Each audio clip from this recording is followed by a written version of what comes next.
ओम नमो भगवते वासुदेवाय। ओम नमो भगवते वासुदेवाय। ओम नमो भगवते वासुदेवाय।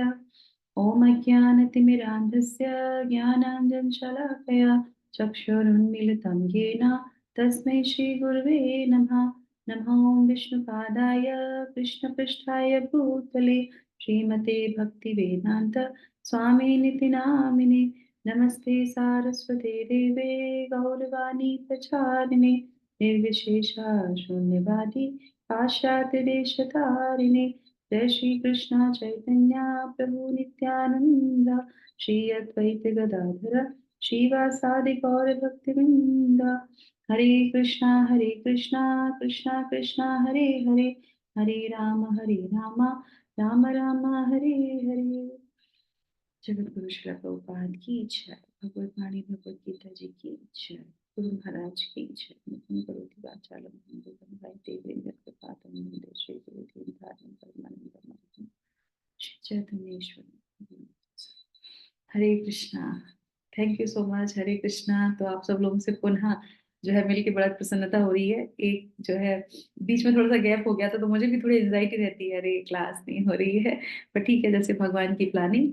तो बहुत तो आप सब लोग की प्रार्थनाओं से और भगवान की कृपा से, असीम कृपा से जो है अभी मैं एक धाम के जो है दर्शन करके आई हूँ पंढरपुर में। श्री विट्ठल भगवान के जो है बहुत अंदर से कई समय से जो इच्छा थी उनके साथ उनका दर्शन करने की। तो बहुत सुंदर जो है दर्शन हुए विट्ठल भगवान के और रुक्मिणी के, रुक्मिणी मैया के। और बहुत सुंदर जो है वहाँ पे भजन कीर्तन आनंद। और जैसे भी अब शिला प्रभुपाद बोल रहे थे ना कि जो है सरलता है ना ये जिसमें होगी, तो वहां के जो भक्त थे मैंने देखा इतने सरल इतने सौम्य भगवान का जो है भजन गा रहे हैं, उनके दर्शन कर रहे हैं। कुछ खाना भी सिंपल, रहना भी सिंपल, और सब कुछ एकदम सरल सौम्य।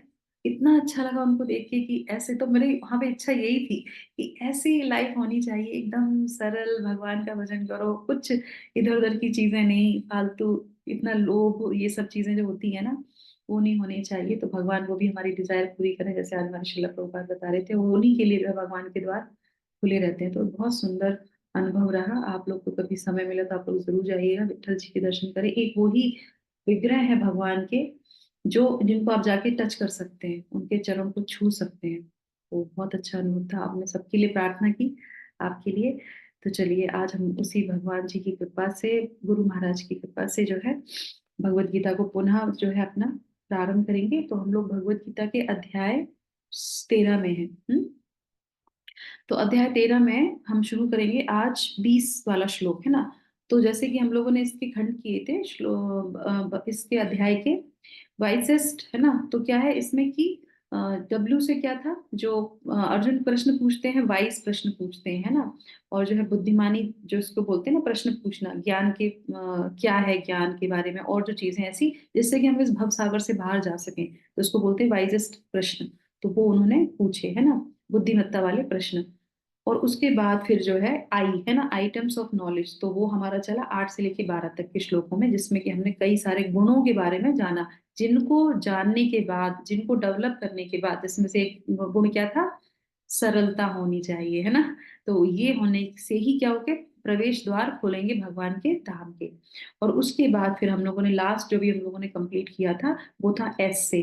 वो क्या था, सोल एंड सुपर सोल, आत्मा और परमात्मा के बारे में जाना था और उनकी डिफरेंस समझा था। जैसे कि उसमें ब्रह्म बोल रहे थे ना, ब्रह्म तो क्या है, आत्मा भी ब्रह्म है परमात्मा भी ब्रह्म है ना। पर उसमें अंतर है, वो परम ब्रह्म है, ये जो है ब्रह्म है खाली। तो उसके बारे में हमने जाना था और ये सारी जो चीजों को जाना था तो उसको क्या बोलते हैं, उसी को ज्ञान बोलते हैं। तो ये सारा ज्ञान का नॉलेज हमने इस अध्याय से लिया। अब हम लोग अगले चरण में प्रवेश करेंगे जिसमें है इंजॉयर है ना, ई से इंजॉयर, YISE इंजॉयर। अब इंजॉयर किसको बोला जा रहा है वो आप मुझे बताइएगा, ठीक है। हम लोग पढ़ेंगे अब श्लोक और आप बताना इंजॉयर कौन है। चलिए श्लोक कर शुरू करते हैं 20। जो भी माता जी वॉलेंटियर करना चाहें वो कर सकते हैं मेरे साथ साथ। प्रकृतिम पुरुषम चैव प्रकृति प्रकृतिं पुरुषं चैव विध्यनादि उभावपि। विध्यनादि उभावपि। विकारांश्च गुणांश्चैव विकारांश्च गुणाश्चैव विद्धि प्रकृति संभवान्। विधि प्रकृति संभवान। थैंक यू माता जी। तो अब इसमें क्या बता रहे हैं कि प्रकृति तथा जीवों को अनादि समझना चाहिए। उनके विकार तथा गुण प्रकृति जन्य हैं। ठीक है, मैं फिर से रिपीट करती हूँ। प्रकृति तथा जीवों को अनादि समझना चाहिए। उनके विकार तथा गुण प्रकृति जन्य हैं। ठीक है, अभी इसका तात्पर्य बढ़ने से पहले कौन बताना चाहेगा कि अभी तक अर्जुन ने किन किन प्रश्नों को जो है भगवान के सामने प्रस्तुत किया था और भगवान ने किन किन विषयों के बारे में बता दिया? कौन कौन बताएगा एक एक क्रम से अनुसार? हम्म, लिखा है किसी ने? याद है तो बता दीजिए, लिखा है तो बता दीजिए।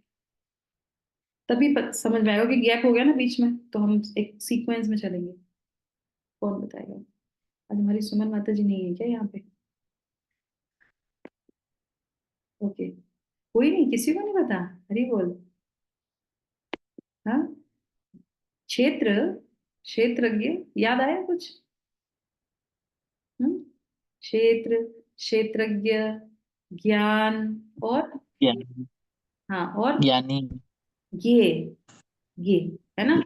तो क्षेत्र, क्षेत्रज्ञ दो, उसके बाद फिर क्या है? ज्ञान और ज्ञेय। ठीक है, तो क्षेत्र कौन है? शरीर। शरीर मतलब पार्ट। शरीर, हाँ ठीक है, क्षेत्र शरीर जो मिलता है इसको, जीव को, है ना?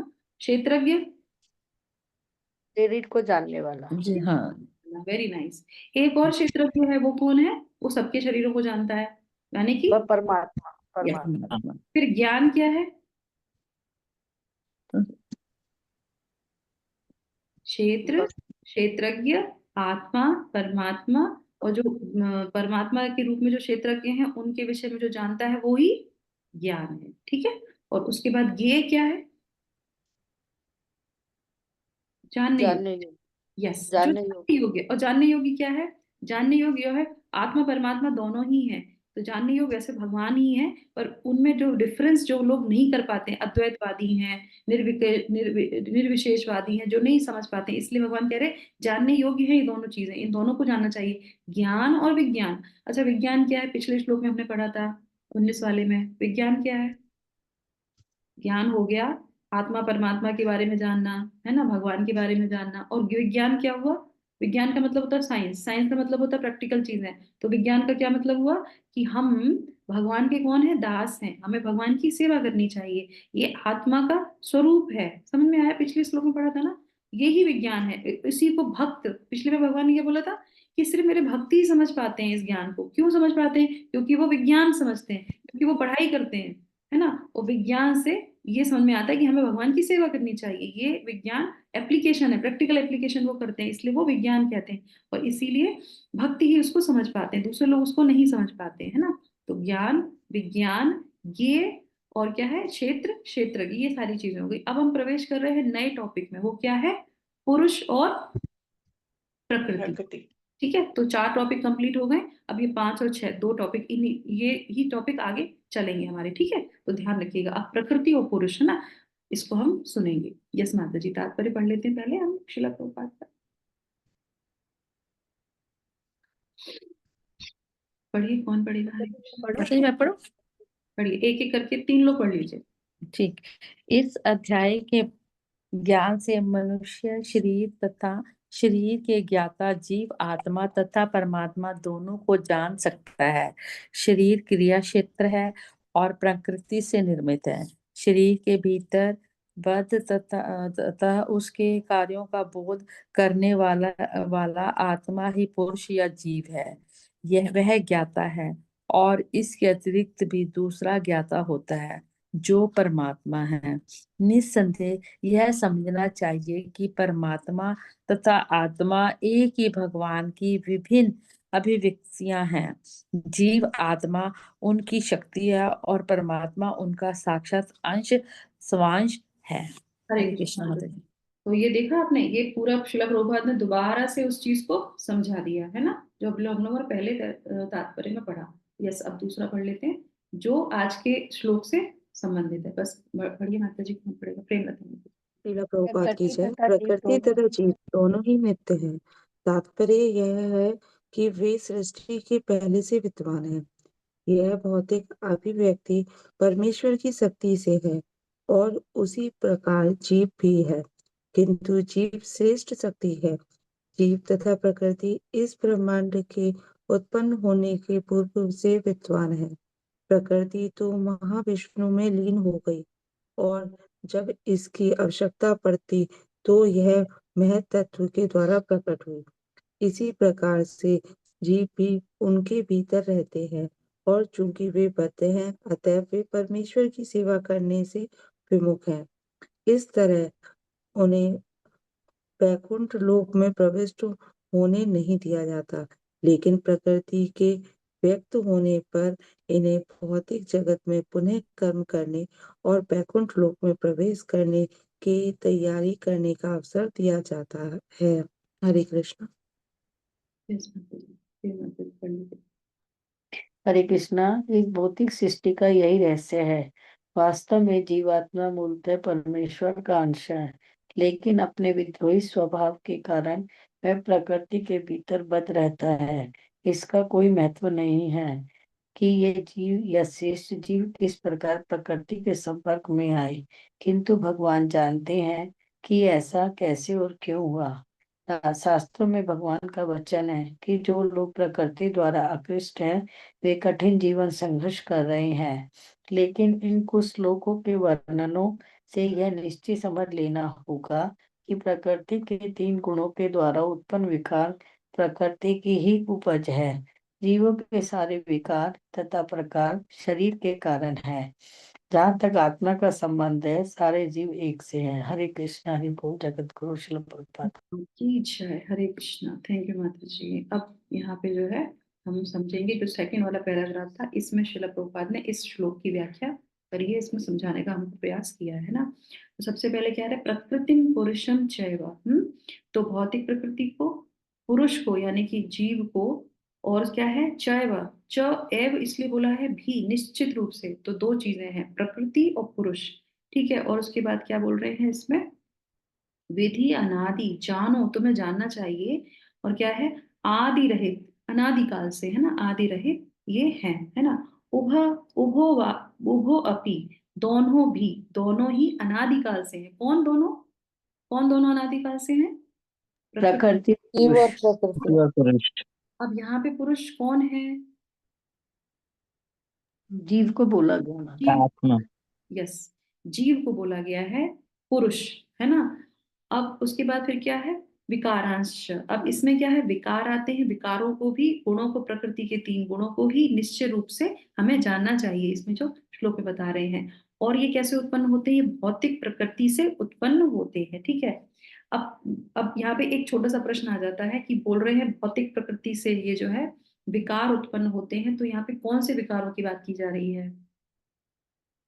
ये जो शारीरिक जो चेंज होते हैं उसको विकार कहा गया है, जैसे कि पैदा हुआ फिर थोड़ा बड़ा हुआ, ये विकार है। बस ये विकार हैं 6 जो है, जो ये परिवर्तन होते हैं, यही विकार हैं। और ये कैसे होते हैं, क्योंकि हमने पढ़ा था आत्मा में कोई विकार नहीं होता है। जैसे हम लोग देखा था ना, जो है अव्यक्त अवस्था में जब भगवान ग्लांस करते हैं तो महतत्व से जो है सारी चीजें प्रकट होती हैं, है ना। उसके बाद शरीर मिलता है, इंद्रियां मिलती हैं, इंद्रिय के विषय मिलते हैं, और उसके बाद ही उसके जो है विकार शुरू हो जाते हैं ना। तो ये जो 6 तरीके के जो विकार होते हैं, ये किससे शुरू होते हैं, ये जो है प्रकृति से ही शुरू होते हैं। तो प्रकृति समझ में आ गया ना, जब समावेश होता है, इंग्रेडिएंट्स डालते हैं, तब उसके बाद ही वो सारी चीजें शुरू होती हैं। आत्मा से इसका कोई लेना देना नहीं है। तो यहाँ पे हम सबसे पहले जो जो उनके गुण हैं, और गुण क्या, गुण कौन से हैं, गुण कौन से बताए गए यहाँ पे, प्रकृति के 3 गुण। हाँ, सतो रजो। सतो रजो और तमोगुण। हाँ, तो पिछली बार ध्यान देना, सतो में रहते हैं, फिर मन बनता है ना, फिर बुद्धि होती है, फिर इंद्रियां बनती है। ध्यान है ना, पिछली बार जो हम लोगों ने पूरा सीक्वेंस में पढ़ा था, तो उसमें ये सारी चीजें बताई थी, जो उनके गुण है, तो वो गुण के प्रवेश होने से ये सारी चीजें बनती हैं। तो इस तरह इसमें बताया जा रहा है ना। तो जो भी परिवर्तन आता है वो जो है प्रकृति से जो है मिलने से ही ये सारी चीजें शुरू होती हैं। आत्मा में यानी कि हम में जीव में ऐसा कुछ भी नहीं होता है। इस चीज को हमें समझना चाहिए। अभी क्यों समझा रहे हैं इस पे हम चर्चा करेंगे बाद में। और उसके बाद क्या है, अब सृष्टि जो है किससे उत्पन्न होती है, सृष्टि किससे उत्पन्न होती है? हम्म तत्व से, महत्व तत्व से। महत्व से। यहाँ पे कैसे, कहाँ पे शिला प्रभुपाद ने क्या एग्जाम्पल दिया, किसका दिया? हम्म किसका एग्जाम्पल दिया यहाँ पे नीचे पढ़ा आपने? जीव का। नहीं, प्रकृति कैसे उत्पन्न होती, अच्छा अनादि कौन कौन है? प्रकृति जो होती है माता जी, सृष्टि जब प्रलय होती है तो प्रकृति महाविष्णु में लीन हो जाती है। उसमें लीन हो जाती है, और जब प्रकट करना होता है भगवान को तब प्रकट करते थे, दोनों उनके साथ ही उसी में चली जाती हैं। तो कोई ये नहीं कह सकता कि एकदम से प्रकृति जो है प्रकट हो गई और फिर अप्रकट हो गई, नहीं। भगवान से ही वो प्रकट होती है, भगवान से ही वो अप्रकट हो जाती है। अब एक चीज इसमें बहुत इंपॉर्टेंट समझने वाली है, हमने 7वें अध्याय में भी पढ़ा था, ज्यादा इसमें कोई वैसी चीज नहीं है, पर थोड़ा सा समझने वाली चीज है कि दोनों भगवान की शक्तियां हैं। तो फिर एक को जो है पुरुष क्यों बोला जा रहा है? दोनों भगवान की शक्तियां हैं तो दोनों को प्रकृति बोलना चाहिए ना, तो यहाँ पे पुरुष क्यों बोला जा रहा है? माता जी जीव जीव की वजह। हम्म दोनों भगवान की शक्तियां हैं कि नहीं है, ये तो मानते हैं ना, दोनों भगवान की जी। शक्तियां हैं। दोनों अनादि हैं, करेक्ट। दोनों अनादि हैं, दोनों जो है भगवान से निकलती हैं, भगवान में चली जाती है, तो दोनों भगवान की शक्तियां हैं। तो क्या कहीं पे भी जो है दोनों को एक जैसा नाम कहीं आया है, दोनों भगवान की शक्तियां कहीं आया है, कुछ याद आ रहा है पिछले भगवत गीता में? माता जी ये जो प्रकृति है भगवान का स्वांश है, मतलब भगवान का अपना अंश है, और ये जो भिन्न अंश है प्रकार जीव जो है तो अंश ही है भगवान का, उसी से है। ही प्रकट हो रही है, ये तो बात क्लियर हो गई, ठीक है। ये दोनों ही हम्म, भगवान की शक्तियां हैं, भगवान की बिना शक्ति से कोई कार्य नहीं कर सकता। तो क्या पहले हमने किसी चैप्टर में दोनों को भगवान की शक्ति के नाम से जाना था, जीव को और प्रकृति को? कोई नाम याद आ रहा है? परा प्रकृति। एक अपरा प्रकृति, एक परा प्रकृति। यस, परा प्रकृति और अपरा प्रकृति, है ना। पर इस चैप्टर में एक को क्या बोला जा रहा है? पुरुष। सही है। क्यों बोला जा रहा है पुरुष उसको? उसकी बद्धता के कारण। हाँ, क्योंकि वो भोगने की हमेशा इच्छा रखता है। हम्म, पुरुष क्यों? पुरुष का मतलब होता है इंजॉयर। समझ में आ रहा है? ये क्यों बताया हाँ, जा रहा है कि जो आत्मा है उससे कोई लेना देना नहीं होता, पर जैसे ही ये भी तो विकार है, जैसे ही वो इस प्रकृति से उसको ये सारी चीजें प्राप्त होती हैं और फिर उस प्रकृति को ही वो क्या करना चाहता है? भोगना चाहता है। आता है। और फिर भोगने की जो टेंडेंसी उसमें आती है तो वो अपने आप को क्या समझ लेता है? पुरुष समझ लेता है। पुरुष नहीं है हाँ, वो, और वो अपने आप को पुरुष समझता है। पुरुष तो एक ही है, कौन है? पूर्ण पुरुषोत्तम। पुरुषोत्तम भगवान श्री कृष्ण। और वो अपने आप को इंजॉयर समझता है, और वहीं पे आ जाती है प्रॉब्लम, वहीं आ जाते हैं विकार। और उसी से क्या होता है? सुख दुख जो है मिलते हैं। तो इसमें क्या पढ़ रहे हैं, जो 3 गुण हैं उसमें रहता है, और उससे ही जो उसमें विकार आते हैं, इसीलिए उसको फिर सुख और दुख जो है उसको प्राप्त होते हैं। और उस वो क्या समझता है? वो ये समझता है जीव कि अरे ये तो मुझे सुख दुख जो है मुझे भोगने पड़ रहे हैं। अब भोगने तो पड़ेंगे, जब आप एक छोटा सा एग्जांपल ले लेते हैं ना। देखिए, जैसे हमने एक रेस्टोरेंट में गए, है ना, एक रेस्टोरेंट में गए प्रसादम लेने के लिए, है ना। अब वहां पे जो मेन बैठा हुआ है काउंटर पे जो भी है, उससे बोला कि हमको जो है डोसा खाना है या जो भी कुछ खाना है, रसगुल्ला खाना है, हमको वो खाना है। तो उसने क्या किया, ठीक है बैठो, हम तुमको रसगुल्ला देते हैं, ठीक है। उसने दे दिया। अब उसने ऑर्डर किया, अंदर एक रहते हैं ना जो कुकिंग करते हैं लोग, है ना। तो वहां पे एक लेडी है जो डोसा और रसगुल्ला सब बना रही है, उसको बोला इनको रसगुल्ला दे दो, ठीक है। अब उसने क्या किया, रसगुल्ला बना के या डोसा बना के, जो भी अच्छा आपको लगता है वो इमेजिन कर लो, उसको बना के दे दिया। खाएगा कौन? जिसने ऑर्डर जिसने किया। ऑर्डर किया। जिसने ऑर्डर किया। ऑर्डर किया, इच्छा की खाने की, सैंक्शन किसने किया? माता जी जो होटल वाले ने, जिसने। अभी अभी आप समझ लीजिए, जिसने हम्म, इच्छा की वो कौन था? जीव। ठीक है। जिसने सैंक्शन किया वो कौन है? मालिक, परमात्मा मालिक। परमात्मा, भगवान, पूर्ण पुरुषोत्तम भगवान, ठीक है। उन्होंने बोला। और जो दे रहा है वो कौन है, बना के जो दे रहा है वो कौन है? प्रकृति। प्रकृति। प्रति। खाएगा कौन? पुरुष। पुरुष। जीव खाएगा, जीव खाएगा, ठीक है, जो अपने आप को पुरुष मानता है ना, इंजॉय करने की उसकी इच्छा है, उसने खा लिया। बिल कौन भरेगा? वही भरेगा माता जी। वही भरेगा ना। पुरुष। अब उसमें मसाला तीखा होगा तो तुमको लगेगा, मतलब सुख जीव, दुख के रूप में, ठीक सुख है, दुख के रूप तीखा में। लगेगा तो उसको, तो वही सुख दुख है। हम इच्छा करते हैं, भोगने की इच्छा करते हैं, भगवान सैंक्शन कर देते हैं, और वो प्रोवाइड कौन कर रहा है? प्रकृति कर रही है, करेक्ट। अब उसके बाद बिल जब भरने की आता है तो कहते हैं, भगवान तुमने हमारे साथ क्या किया? अरे तुमने क्या किया मतलब क्या? तुमने खाने की इच्छा की है तो प्रकृति ने दे दिया। बिना भगवान के सैंक्शन के वो जो होटल में जो बना रही है वो नहीं देंगी आपको। मालिक जब तक नहीं कहेगा तब तक नहीं देगा, करेक्ट। कभी कभी लोग, बहुत से लोग होते डायरेक्ट जाते हैं, हमको ये दे दीजिए, बोले पर्ची कटा के आइए पहले, आप जाइए वहां से। पर्ची नहीं पर्ची तो पहले कटानी पड़ेगी तुमको, वो जब तक सैंक्शन नहीं करेंगे हम तुमको नहीं दे सकते। देने के लिए ही बैठे हैं, तो वो उनकी इच्छा से ही चलती है। ये समझ में आ गया कॉन्सेप्ट? तो यही है। और ये जो विकार है, तो इच्छा की सैंक्शन हुआ तो विकार तो आएंगे ना। अब आप बिल नहीं भरेंगे, आप खा लेंगे, बिल नहीं भरेंगे, बिल तो भरना पड़ेगा। जैसा खाया है वैसा बिल भरना पड़ेगा, करेक्ट। दूसरा एक और उदाहरण देते हैं हम। स्मार्टफोन आजकल चल रहे हैं ना, ये फोन हमारे पास रहते हैं। हमने फोन को खरीद लिया, ठीक है। अब हम क्या करते हैं, हमारा, अब देखिए बहुत रिलेटेबल है। जब ये फोन लेते हैं हम, तो हमने पैसे दिए और इसको खरीद लिया, हमारे पास चीज आ गई, ठीक है। इसमें क्या होती है, छोटी सिम होती है, डाटा होता है, सब कुछ होता है, ठीक है। अब हमारी इससे इतनी आसक्ति हो जाती है कि अगर ये फोन में कुछ हुआ गड़बड़, तो फिर क्या होगा? हमको बहुत दुख होता है। क्या हम स्मार्टफोन है? नहीं ना। पर हमको इतनी आसक्ति हो जाती है इस चीज से कि हमको अगर इसमें थोड़ा सा भी कुछ परेशानी हो गई, या कभी कभी आपने देखा होगा बहुत से ऐसे अननेसेसरी कॉल आते हैं, वो हमको परेशान कर देते हैं, करेक्ट। तो ये जितनी भी सुविधा देता है उतना ही हमको परेशान भी करता है, करेक्ट, क्योंकि हम इससे इतने ज्यादा आसक्त हो जाते हैं। तो इसीलिए जो चीज दी गई है वो सिर्फ उस समय भोगने के लिए, आपने इच्छा करी थी इसलिए आपको दे दी गई। आपको चाहिए था कॉल करने के लिए तो आपको फोन दे दिया गया था, पर आपने उस फोन का दुरुपयोग किया, है ना। और अब उसमें से कोई चीज आती तो कहते अरे अब, और अब क्या हो रहा है, अब आजकल के कलयुग में क्या हो रहा है, फोन आपका जो है दुरुपयोग कर रहा है। अब समय ना, समय कुछ भी हो, फोन में ही लगे पड़े हैं, रील्स देख रहे हैं, हमारा समय सारा खराब हो गया। इसी तरह से जैसे इस प्रकृति में आते हैं, हमारी इच्छा थी आने की, आ गए, अब प्रकृति में क्या, सब जगह लिप्त हो गए। अब कोई जा रहा है तो हमें दुख हो रहा है, कोई आ रहा है तो इतनी प्रसन्नता हो रही है, सुख दुख में ही लिप्त हो गए। वो हम नहीं है, हमसे उसका कोई लेना देना नहीं है। और ये उत्पन्न भी नहीं हमसे हुआ है, ये सब भगवान की उससे जो है, प्रकृति से ही दुख सुख है, हमसे दुख सुख से कोई लेना देना नहीं है। इसी चीज को जो भगवान ने पहले सूक्ष्म थोड़ी तरीके से बताया था, डिटेल में बता रहे हैं, ये अलग है, तुम इंजॉयर नहीं हो, इंजॉयर तो भगवान है। तो यदि अगर तुम भगवान की सेवा करोगे तो तुम प्रसन्न रह सकते हो, क्योंकि हमारा स्वरूप अलग है। क्या है हमारा स्वरूप? हमारा स्वरूप है भगवान की सेवा करना, हमारा ये नित्य स्वरूप। नित्यदास, हाँ, और नित्यदास। कब से? अनादिकाल से।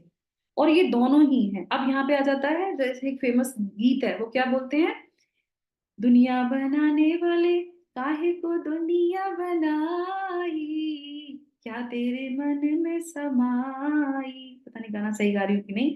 तो अब क्यों तुम्हारे मन में समाई? इसीलिए समाई क्योंकि हमने इच्छा की है यहाँ आने की। और क्यों हम बार बार इस जगत में आते हैं, है ना। तो ये प्रश्न हमें अपने आप से पूछना चाहिए कि हम क्यों इस जगत में बार बार आते हैं, जिसमें हमको क्या मिलते हैं? विकार मिलते हैं। सुख मिलता है, दुख मिलता है, दोनों विकार है, सुख में आसक्ति, दुख में परेशानी। तो इस दोनों की वजह से हमको ये भगवान ने हमारे लिए ही दुनिया बनाई है कि जाओ, तुम्हें इंजॉय करना है तुम इंजॉय कर लो। तो इसलिए बोल रहे हैं। और इसमें श्लोक में क्या समझाने की कोशिश कर रहे हैं, ये जो विकार हैं ये प्रकृति से आए हैं, तुमसे नहीं आए हैं। जीव अलग हमेशा था, ये प्रकृति से जो है विकार प्रकट होते हैं। जब इसमें आएंगे तो तुम्हें बिल तो पे करना पड़ेगा ना आने का। तो इस तरीके से ये विकार आते हैं, और ये जो गुण होते हैं वो प्रकृति के ही रहते हैं, जितने गुणों में। तो अब हमारे लिए टेक अवे पॉइंट क्या है? हमारे लिए टेक अवे पॉइंट क्या है? अब एक चीज और मैं आपसे पूछना चाहती हूँ यहाँ पे, ये, लेकिन प्रकृति के व्यक्त होने पर इन्हें भौतिक जगत में पुनः कर्म करने और वैकुंठ लोक में प्रवेश करने की तैयारी करने का अवसर दिया जाता है। इसका क्या मतलब है? किसको समझ में आ गया ये श्लोक?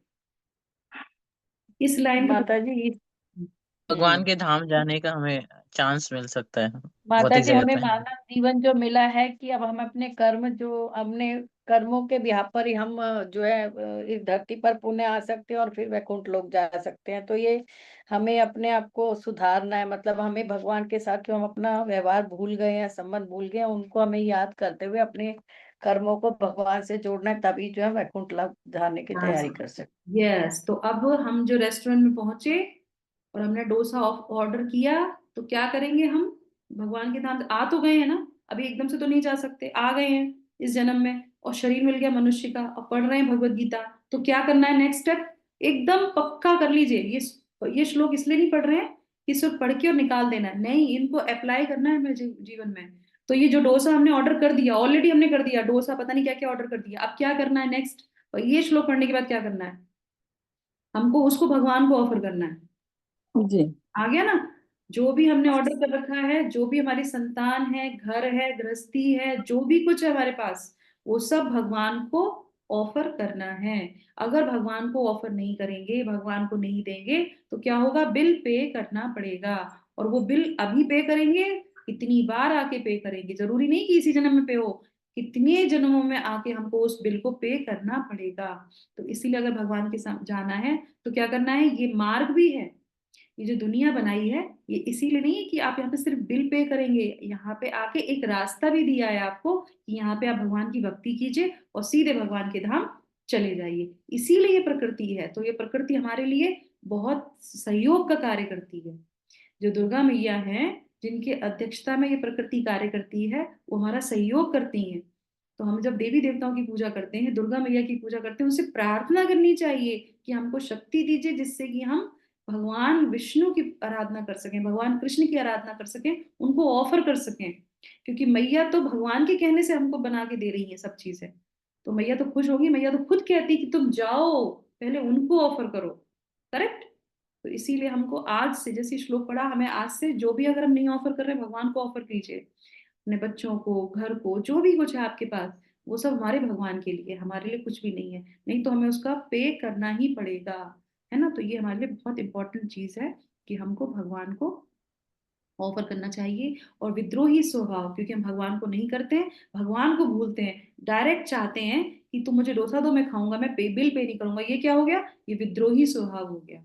तो ये विद्रोही स्वभाव के कारण फिर क्या हुए? हमें फिर दंड भुगतना पड़ता है, ठीक है? और लास्ट में जो है बहुत इंपॉर्टेंट है कि जीवों के सारे विकार तथा सारे विकार तथा प्रकार शरीर के कारण होते हैं। तो ये समझ में आ गया, कॉन्सेप्ट क्लियर हो गया। जहां तक आत्मा का संबंध है, सारे जीव एक ही है। सारे जीव एक ही का मतलब क्या है?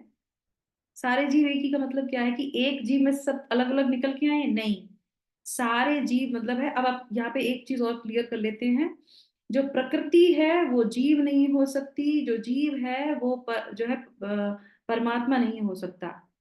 ये चीज बिल्कुल क्लियर समझ लीजिए, समझ में आ गया? तो हम लोगों ने एक श्लोक में क्या समझा था? चित्र, चित्रकार और तुलिका एक नहीं हो सकती। सब भगवान से आया है, पर वो सब एक नहीं होते, सबके कार्य अलग अलग हैं। ये चीज हमें कॉन्सेप्ट क्लियर करनी है। जो लोग नहीं मानते भगवान को, उनके लिए यहाँ पे बताया जा रहा है सब जीव एक है, सब एक में हो जाएंगे, नहीं, ये सब अलग अलग हैं। जीव जो हम हैं, जो सब आत्माएं हैं, वो सब अलग अलग हैं, पृथक पृथक हैं। पर भगवान के लिए वो क्या है? वो भगवान से ही सारी चीजें निकली हैं, इसलिए भगवान यहाँ पे वो बता रहे हैं कि सारे जीव एक ही हैं, मतलब उनके लिए सब है, पर वो अपने अपने कार्यों में सब लोग पृथक रहते हैं। ठीक है? सब व्यष्टि है, उस तरीके से वो पृथक रहते हैं। ठीक है? तो अभी किसी का कोई जो है डाउट तो नहीं है इससे संबंधित? क्लियर हो गया? हरे कृष्णा माता जी। माता जी, जिस तरह आपने भी समझाया, मतलब हमें अपनी तरफ से कोई इच्छाएं नहीं करनी चाहिए। मे भी मुझे जहां तक समझ, जो परमात्मा देते हैं बस उसी में सेटिस्फाइड होना चाहिए, हर कुछ भगवान को ही अर्पण कर देना चाहिए। क्या हाँ, यही समझने की? बस इच्छा के बिना तो देखो जीव रहता नहीं है। जो ये आत्मा है, बिना इच्छा के नहीं रह सकती, इच्छा तो वो करती है। बस ध्यान इतना रखना है कि हम इच्छा कौन सी कर रहे हैं। भौतिक जीवन में भोगने की इच्छा कर रहे हैं या भगवान को प्लीज करने की इच्छा कर रहे हैं, बस इतना हमें अपनी बुद्धि पे कंट्रोल करना चाहिए। क्योंकि हम आए, हमारे अंदर ये सारी चीजें हम कंट्रोल कर सकते हैं। हमारे हल्दर स्वामी महाराज बहुत अच्छा बोलते हैं कि जो है हमें अपनी जिह्वा पे, इसीलिए उपदेशा में बोलते हैं वाचो वेगम मनसा क्रोध वेगम, ये सब, ये हमारे वेग हैं, ये सब विकार हैं, इनको हम कंट्रोल कर सकते हैं। आत्मा इन सबको कंट्रोल कर सकती है। तो पर करना क्या है? उसको समझाना है कि मुझे सुबह जपा करना है, भगवान का नाम लेना है तो लेना है बस। उसके बाद जो भी मैं खाऊंगी भगवान को ऑफर करके खाऊंगी, करना है। तो ये क्या है, हमारी बुद्धि कुछ और बोली, अरे ये खा लो, अभी उठ जाते हैं हम, वहां चले जाते हैं। नहीं, जो भगवान ने भगवत गीता में बोला है मुझे उसके हिसाब से ही कार्य करना है। उसको कंट्रोल करने के जो है हमें क्या करना चाहिए, इच्छा करनी चाहिए, भगवान से प्रार्थना करनी चाहिए कि हमको वो शक्ति प्रदान कर, जिससे कि हम इन सब चीजों पे धीरे धीरे धीरे करके नियंत्रण कर सकें। और जो भी आप हमें दे रहे हैं वो हम आपको सुपुर्द कर सकें, जैसा भी आपने दिया है हम उसमें प्रसन्न है। हमें इन सब चीजों की जरूरत नहीं है, आत्मा को किसी भी चीज की जरूरत नहीं है। आत्मा तभी खुश होगी जब वो परमात्मा से मिलेगी। जब आप मंदिर जाते हैं इसीलिए प्रसन्न होते हैं, क्योंकि आत्मा परमात्मा के दर्शन कर रही होती है, और कुछ नहीं है। और भौतिक संसार में सिर्फ इंद्रिय भोग है, इंद्रिय विषयों की चीजें हैं, जिससे हमारा कोई लेना देना नहीं होता। पर इतने आवरण चढ़ जाता है कि जब तक इंद्रिय भोग नहीं होंगे, इंद्रिय विषय नहीं होंगे, हमें लगता है हम खुश नहीं हो पा रहे हैं। पर उससे खुशी का कोई लेना देना नहीं है। हरे कृष्णा मंत्र कीजिए, भगवान को भोग लगाइए, अपने घर को मंदिर बनाइए, बस आत्मा प्रसन्न, और वही भगवान के धाम जाने का द्वार है। हमारे गुरु के शरणों में आ जाइए, गुरु हमें यही सिखाते हैं। करेक्ट। तो जो आपने बोला बिल्कुल सही है, इच्छा के बिना तो नहीं रह सकती। इच्छा तो करता है जीव, इच्छा करेगा ही करेगा, जो आत्मा है इच्छा करती है। पर क्या करनी है, अथ तो ब्रह्म जिज्ञासा। वो जिज्ञासा क्या होनी चाहिए, भगवान को जानने की। हम कैसे आ गए हैं, हम यहाँ से जाएंगे कैसे, हम कब से यहाँ पे आए हुए हैं, ये जो ज्ञान दिया जा रहा है, इसी को जानने की इच्छा करनी चाहिए, और इससे बाहर निकलने की इच्छा करनी चाहिए। तब भगवान क्या करते हैं, सैंक्शन। हमको गाड़ी चाहिए, सैंक्शन कर दिया भगवान ने, फिर क्या करेंगे, फिर बिल पे करेंगे, है ना, फिर उसमें पेट्रोल भरेंगे। ये सब इच्छा नहीं करनी है, ये इसी की वजह से तो यहाँ पे पड़े हुए, भगवान से बहिर्मुख हो गए, है ना। तो इसलिए ठीक है माता जी, होप सब लोग को अच्छे से ये समझ में आ गया। ये कंटिन्यूशन में चलेगा, एक एक चीजें करके भगवान यहाँ पे खोलते जाएंगे ज्ञान में, तो हम इसको आगे और भी समझते जाएंगे। ठीक है। हर एक इसी के साथ जो है भगवान से प्रार्थना करते हैं कि हम जो है इन ज्ञान को समझें और अपने जीवन में उतार पाए। जैसे जैसे भगवद गीता में आगे बढ़ते जा रहे हैं, हमारा जीवन परिवर्तन होना चाहिए, ये हमसे भगवान से हम जरूर प्रार्थना करनी चाहिए। हरे कृष्णा कृष्णा कृष्णा हरे हरे, हरे रामा राम राम हरे हरे। जगत गुरु शिला प्रभुपाद की जय, भगवत वाणी भगवत गीता जी की जय। हरिओम तत्सत। आप सब लोग का दिन शुभ हो, मंगलमय हो, इसी कामना के साथ आज के सत्र को विराम करते हैं। कल पुनः हम लोग जो है नए श्लोक को लेंगे, जिसमें भगवान फिर से और हमें ज्ञान प्रदान करेंगे। Thank you so much. Hare Krishna. Hare Krishna. Hare Krishna.